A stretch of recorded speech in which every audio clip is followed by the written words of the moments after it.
ধর্ষণ করতে যে মৃত্যু এই শব্দটি শোনার পর আপনার কেমন লেগেছে? ধর্ষণ করতে যে সত্যিকার ভাবে মৃত্যু হয়েছে নাকি জনগণের হাতে মৃত্যু হয়েছে, কোনটি আপনি সবচেয়ে বেশি কামনা করেন কিংবা আপনি আশা করেন? যে ধর্ষণ করতে যে আল্লাহ তাআলা তাকে পৃথিবী থেকে নিয়ে গেছে, নাকি জনরোষে পড়ে ধর্ষণ করতে যে পাবলিকের কাছে ধরা পড়ে গেছে, পাবলিকের গণধুলায় ধর্ষণকারীর মৃত্যু হয়েছে বা তাকে মেরে ফেলা হোক, কোনটি আপনি চান?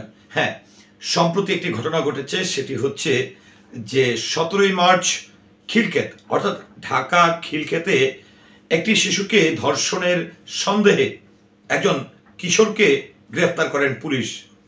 খিলক্ষেত থানার পুলিশ, অর্থাৎ ঢাকার খিলক্ষেত থানার পুলিশ।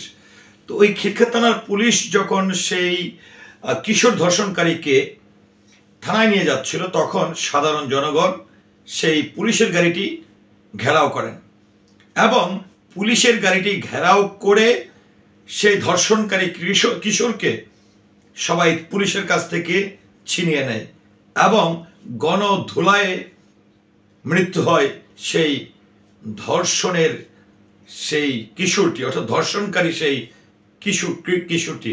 তো এই যে একটি বিষয়, যে মানুষ আসিয়ার দেশের জনগণকে, এই জাতিকে কি শিক্ষা দিয়ে গেছে, যে এই যে 190 দিনের মধ্যে একটি আইন রয়েছে, 190 দিনের মধ্যে একটি মামলায়, ধর্ষণ মামলা সমাপ্তি করতে হবে বা এর বিচার সম্পন্ন করতে হবে।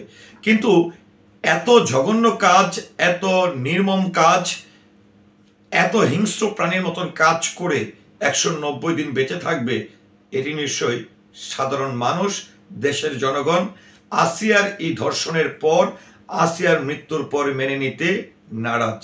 সো আমি আশা করব এই যে তথ্যটি আমি দিলাম, যে ধর্ষণের সন্দেহে একজন কিশোরকে পুলিশ গ্রেফতার করেছেন ঢাকা খিলক্ষেত থানার, এবং সেই কিশোরকে যখন থানায় নিয়ে যাচ্ছিল, জনগণ এতটাই ক্ষিপ্ত যে এই কিশোরকে পুলিশের কাছ থেকে ছিনিয়ে নিয়েছেন এবং গণধুলাই দিয়েছেন।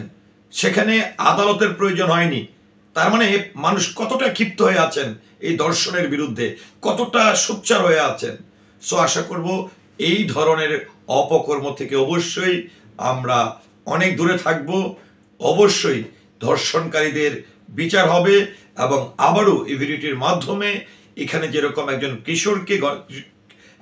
কিশোর গণধোলায় মারা গেছেন এবং তাকে মেরে ফেলেছেন জনগণ, অন্যদিকে যারা আসিয়াকে ধর্ষণ করেছে, হিংস্র প্রাণীর মতন তাকে গ্রাস করেছে, তাদের অবশ্যই অবিলম্বে সরকারের কাছে ফাঁসি দাবি করছি।